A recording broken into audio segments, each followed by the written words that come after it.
China menjadi negara besar karena menjalankan dua paham, komunisme dan liberalisme.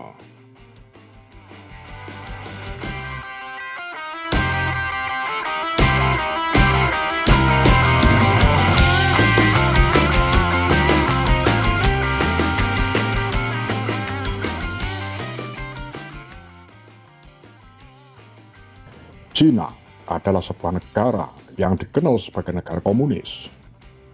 Sebagai negara komunis, China menganut sistem politik yang dikenal sebagai sosialisme dengan karakteristik China yang dikembangkan oleh Partai Komunis China (PKC). Sistem ini melibatkan kepemilikan kolektif atas sumber daya ekonomi dan pengendalian yang kuat oleh pemerintah. Namun dalam beberapa tahun terakhir, China telah mengalami perubahan ekonomi dan sosial yang signifikan. Pemerintah China telah mengadopsi kebijakan ekonomi yang lebih liberal dan membuka diri terhadap investasi asing.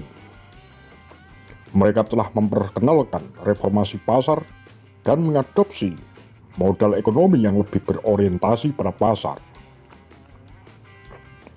Meskipun ada liberalisasi dalam sektor ekonomi, China tetap mempertahankan kontrol yang ketat terhadap politik dan kebebasan sipil.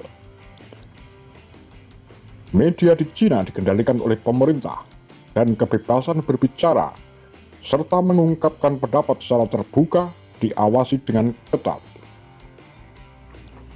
Jadi meskipun ada kebijakan liberalisasi ekonomi, China tetap merupakan negara dengan sistem politik yang komunis dan memiliki kendali pemerintah yang kuat terhadap masyarakat dan kebebasan individu.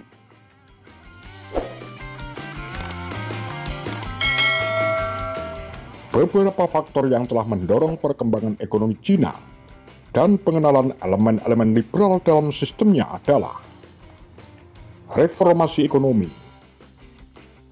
Pada tahun 1978, China memulai serangkaian reformasi ekonomi yang dikenal sebagai reformasi dan pembukaan.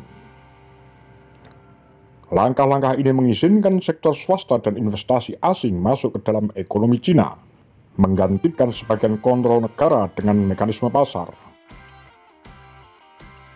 Zona ekonomi khusus. Pada awal 1980-an, China mendirikan beberapa zona ekonomi khusus, Special Economic Zones, di beberapa kota dan wilayah pantai.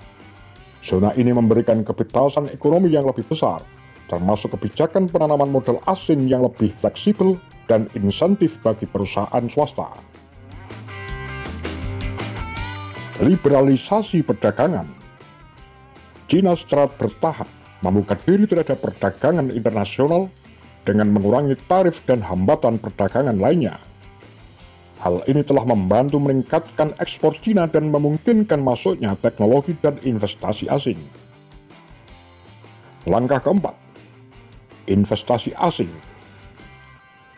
China telah menjadi tujuan utama bagi banyak perusahaan multinasional yang ingin berinvestasi di pasar yang berkembang pesat. Pemerintah China telah memberikan insentif dan fasilitas bagi perusahaan asing, seperti kebebasan beroperasi di sektor tertentu dan izin kepemilikan saham mayoritas dalam perusahaan bersama. Meskipun ada beberapa elemen liberal dalam ekonomi China, penting untuk dicatat bahwa pemerintah China tetap memiliki kontrol yang signifikan terhadap sektor-sektor strategis seperti perbankan, energi, telekomunikasi, dan industri berat.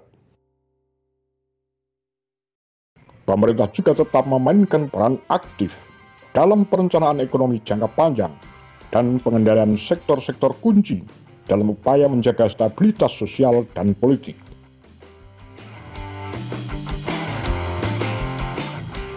Dalam hal ini, China mengadopsi sistem yang sering disebut sebagai sosialisme dengan karakteristik China. Sistem ini mencakup elemen-elemen kapitalis dalam sektor ekonomi yang lebih terbuka, tetapi juga memiliki kontrol pemerintah yang ketat dalam politik dan kebijakan sosial.